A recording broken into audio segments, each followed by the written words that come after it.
Hey guys, in this video I will be show you how you can reduce noise on CapCut.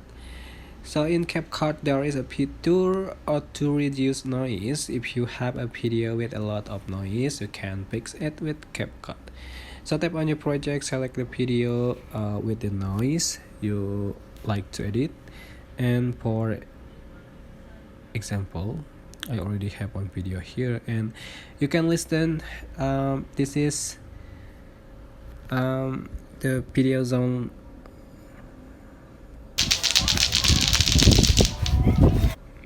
and I'm going to reduce the noise, so just tap on the video and scroll to the right and select reduce noise button here.